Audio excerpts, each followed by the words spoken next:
The deception of weakness.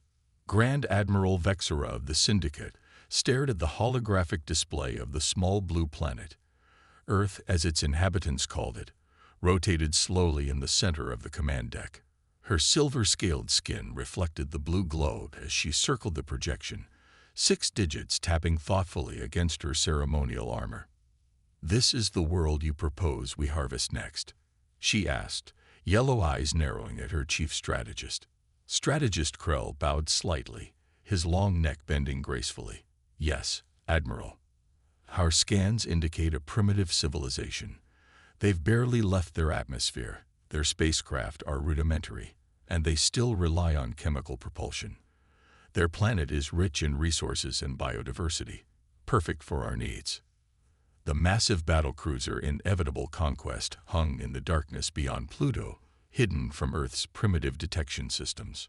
Around it, a fleet of 200 warships waited silently, cloaking systems engaged.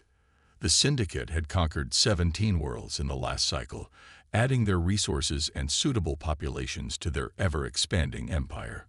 Earth would be the 18th. "What of their defenses?"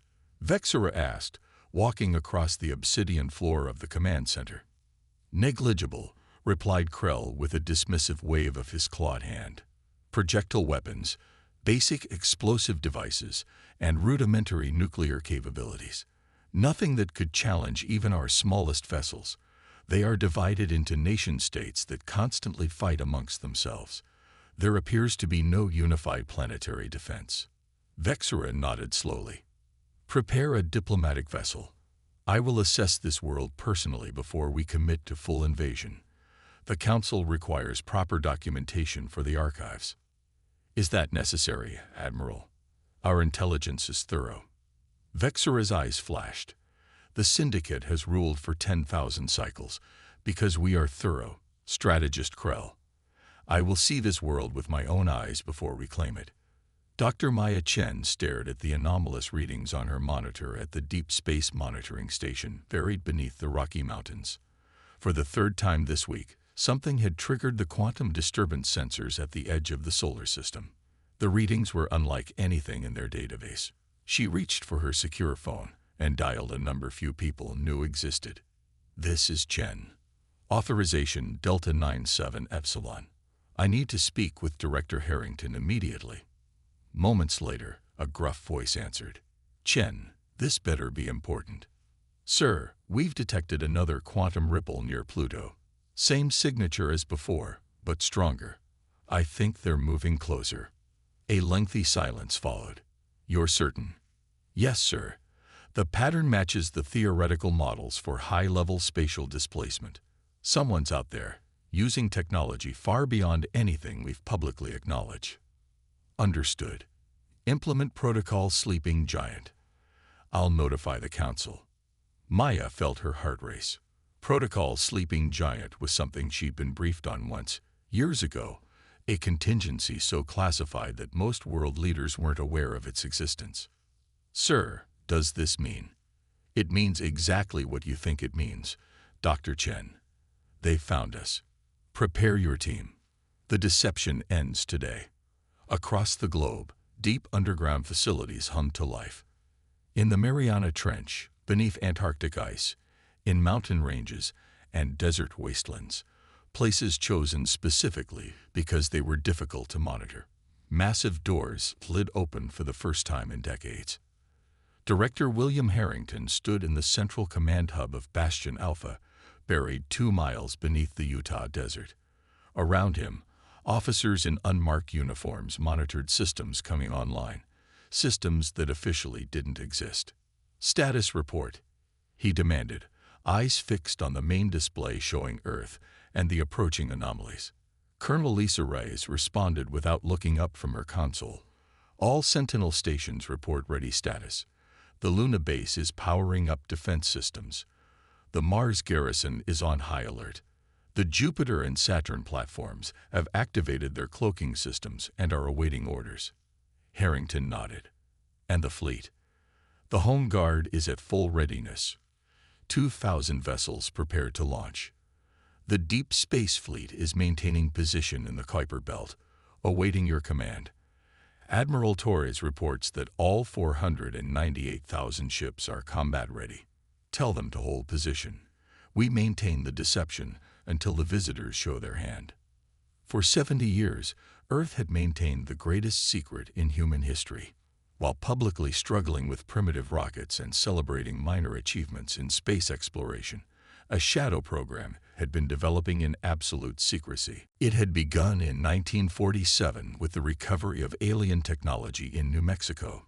Contrary to conspiracy theories, the world's governments had united in secrecy, creating the Earth Defense Initiative. For generations, Earth had presented itself as technologically backward, while secretly building the largest defense force in the known galaxy. The deception had worked perfectly, until now. Vexura's diplomatic vessel descended toward Earth's atmosphere, flanked by 4 escort ships, a standard procedure when making first contact.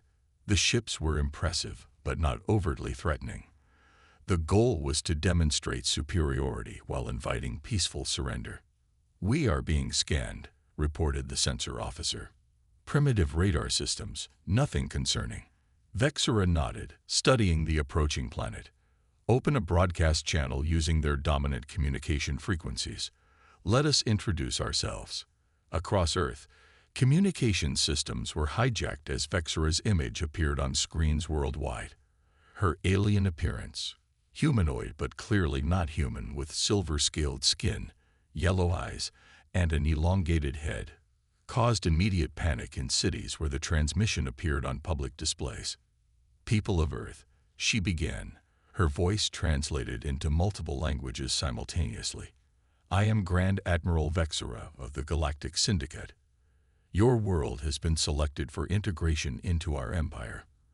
Resistance is unnecessary and would result in significant loss of life. Accept our authority, and you will be permitted to continue your existence as productive members of the Syndicate." In Bastion Alpha, Harrington watched the broadcast with a grim expression. "Sir," Colonel Rice prompted. "Your orders." Harrington took a deep breath. 70 years of preparation for this moment. "Activate Defensive Grid Alpha. Deploy the Home Guard. Let's show our visitors what humanity is truly capable of." Rice nodded and relayed the commands. Aboard her vessel, Vexura was growing impatient. No response from their leaders. "None, Admiral," replied her communications officer. "We're detecting increased communications among their military forces, but no direct response to our." "Admiral," the sensor officer interrupted, voice rising with alarm. "Energy signatures activating worldwide. Thousands of them." Vexura's eyes widened. "What? Show me." The holographic display flickered, showing Earth from orbit. Suddenly, points of light began appearing across the planet's surface, oceans, and atmosphere. Thousands of them, then tens of thousands. "Impossible," whispered Krell. "Our intelligence indicated no such technology." Before Vexura could respond, new alerts sounded. "Multiple objects emerging from Earth's moon," shouted the sensor officer. "Energy signatures consistent with advanced propulsion systems." From the dark side of Luna, hundreds of sleek vessels emerged, their hulls gleaming with a material unlike anything in the Syndicate's database. More craft rose from Earth's oceans, from mountain ranges, from what had appeared to be ordinary cities. "This is a trap," Vexura realized, anger mixing with dawning fear. "All vessels, defensive positions. Prepare for." Her orders were cut short as Earth's orbital defense platforms activated. Beams of concentrated energy sliced through 2 of her escort vessels before they could raise shields. The remaining ships scrambled to defensive positions, but they were surrounded as more Earth vessels appeared from hidden locations around the solar system. "Full retreat," Vexura commanded. "Signal the fleet. We need reinforcements." Her diplomatic vessel turned and accelerated away from Earth, but found its path blocked by a massive Earth warship that seemed to materialize from nowhere, a vessel 3 times the size of her own. A new transmission reached her ship. A human male appeared on screen, his expression calm but resolute. "Admiral Vexura, this is Director William Harrington of the Earth Defense Initiative. Your assessment of our world was flawed. We are not primitives to be conquered. We have been watching the stars for generations, preparing for this day.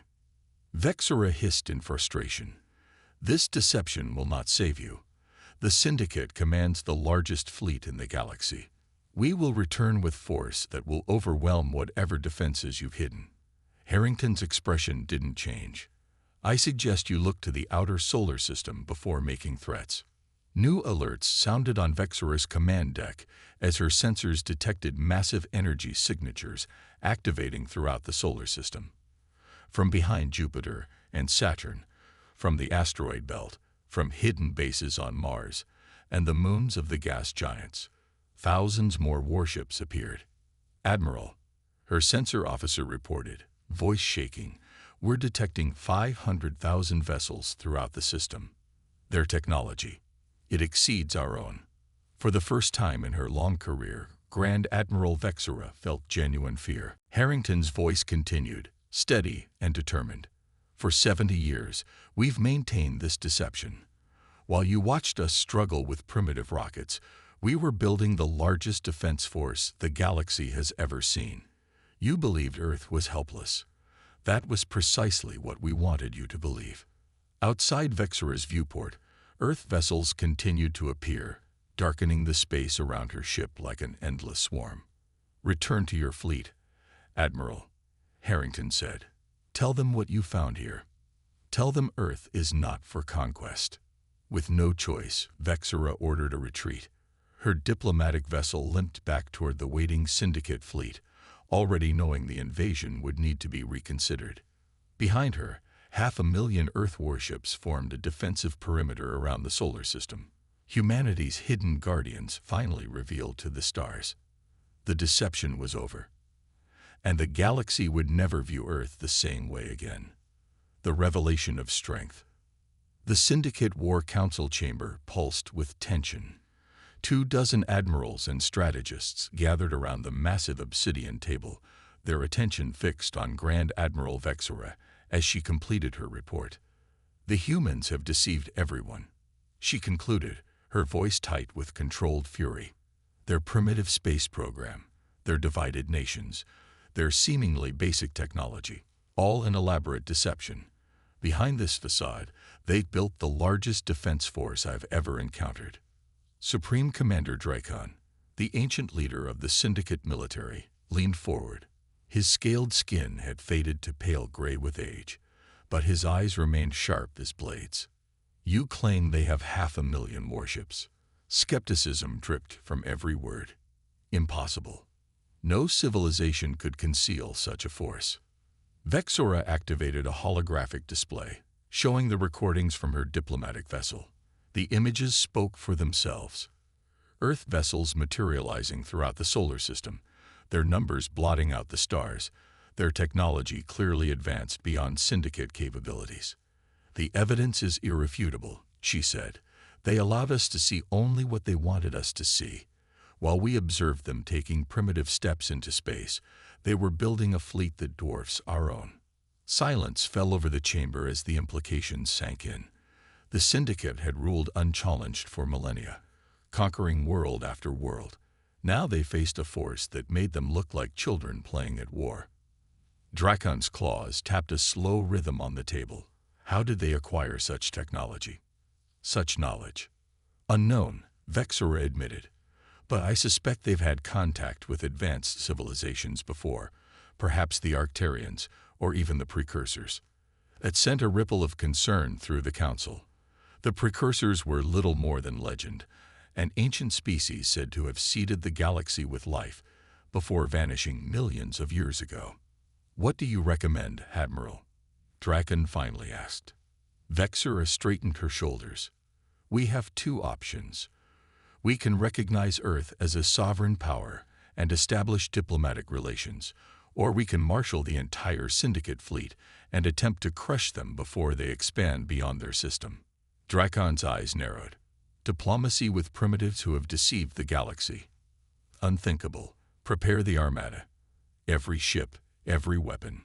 We will show these humans the true might of the Syndicate. As the council chamber emptied, Strategist Krell approached Vexura privately. "Admiral, with respect, are we certain this is wise, if their defensive capabilities match their fleet size?" "We have no choice," Vexura cut him off. "If word spreads that humans possess such power, our authority throughout the galaxy will crumble. Other worlds will rebel. The Syndicate itself could fall." She turned away. "Prepare for war, strategist. The greatest the galaxy has ever seen." On Earth, humanity was coming to terms with its new reality. After 70 years of secrecy, the Earth Defense Initiative was finally revealed to the public. Across the globe, people watched in awe as footage of Earth's true technological achievements played on screens everywhere. In the White House Situation Room, the American president sat with counterparts from Russia, China, India, and the European Union, the five powers that had overseen the Earth Defense Initiative since its inception in 1947. "The people deserve answers," said the Chinese premier, his expression grave. "How do we explain that we've been lying about our technological capabilities for 7 decades? Director Harrington stood at the head of the table. "We tell them the truth. After the Roswell incident, when we recovered advanced alien technology, our predecessors made a decision. Rather than risk alerting hostile forces to our potential, we would present a facade of technological backwardness while secretly preparing our defenses." "And now?" asked the Russian president. "Now the deception is no longer necessary," Harrington replied. "Sensors indicate the Syndicate is mobilizing their entire fleet. They're coming back, and in much greater numbers. It's time humanity stands united, openly, against this threat." The American president nodded slowly. "How long do we have?" "Our deep space monitors suggest 2 weeks at most before they arrive. We're activating everything, every ship, every weapon, every defense system. The Syndicate believes they caught us by surprise with their initial approach. They don't realize we've been tracking their civilization for decades." The meeting concluded with a historic decision, a worldwide broadcast revealing the existence of the Earth Defense Initiative and the imminent threat.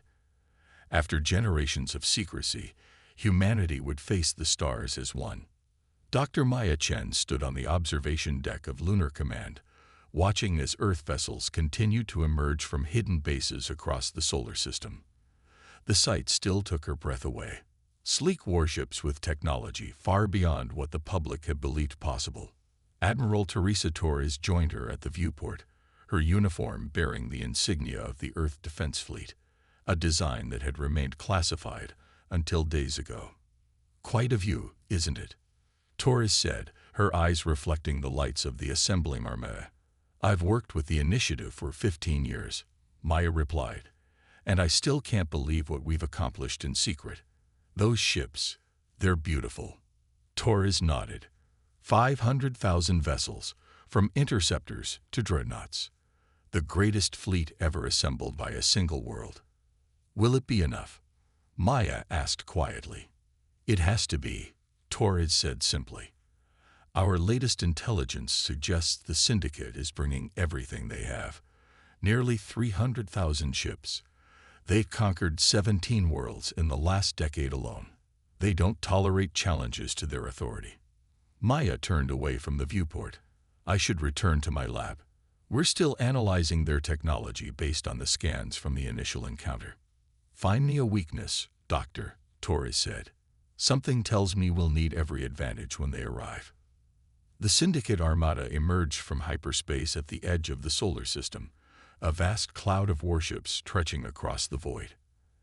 At its center, the command dreadnought Inevitable Conquest dwarfed all other vessels, its hull bristling with weapon emplacements. On its bridge, Grand Admiral Vexura surveyed the tactical display. "Status report. All ships accounted for," Admiral reported her second-in-command.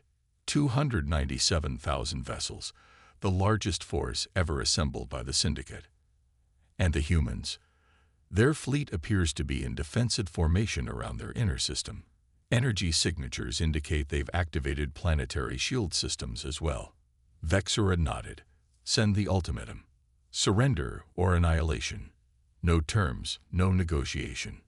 The message was transmitted toward Earth, carried on all frequencies. The response came almost immediately, not in words, but in action.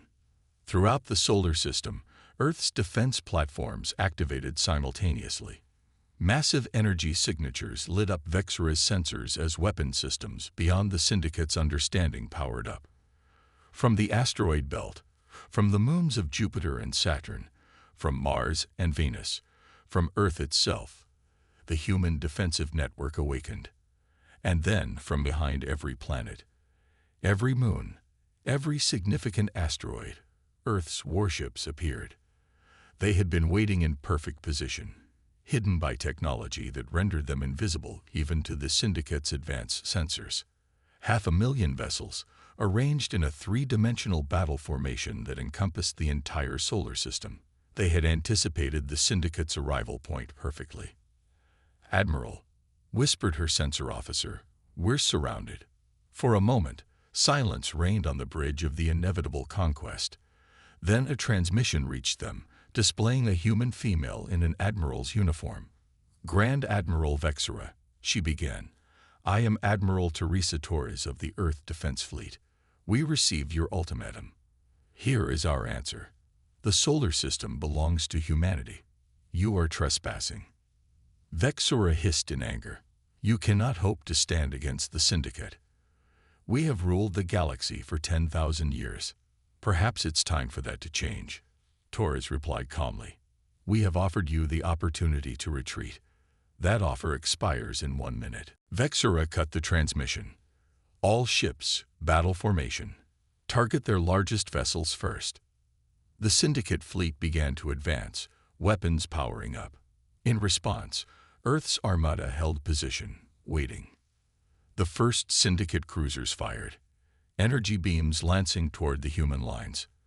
What happened next stunned even Vexura. The beams simply vanished, absorbed by defensive fields unlike anything the Syndicate had encountered. Then, with precision that spoke of years of training, the Earth fleet responded. Their weapons didn't fire energy beams or projectiles. Instead, distortions in space itself erupted from their ships, tearing through Syndicate vessels as if they were made of paper. Hundreds of cruisers were ripped apart in the first exchange. "What are they using?" Vexura demanded, watching in horror as her front line disintegrated. "Unknown technology," replied her science officer, voice shaking. "They're creating localized singularities, weaponizing spacetime itself." Across the battlefield, Earth vessels moved with impossible speed and coordination. They didn't fly like individual ships that operated as a single organism, predicting and countering every Syndicate maneuver before it fully developed. Watching the tactical display, Vexura realized the terrible truth.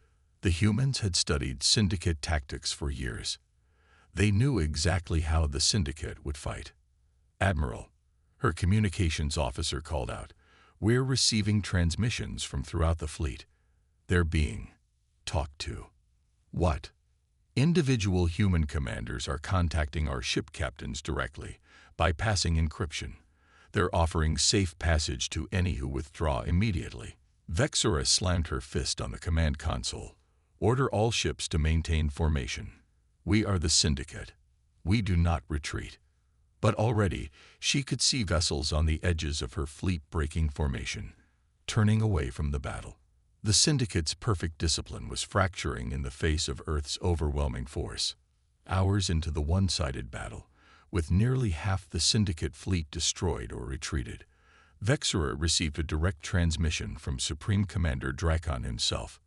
"Admiral," he said, his voice heavy, "recall our forces. We cannot win this engagement." "Commander, we cannot show weakness."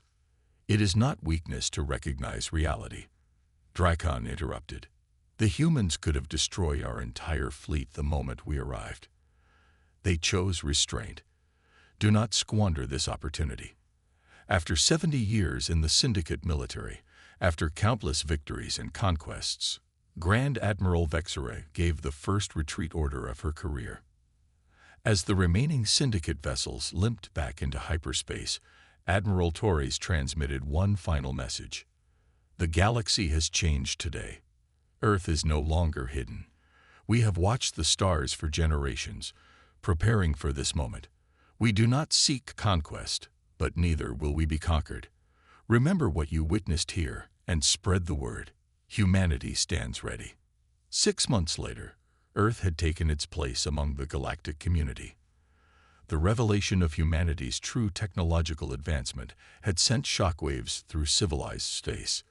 The Syndicate's authority had crumbled, with 7 of their subject worlds declaring independence within weeks of the battle.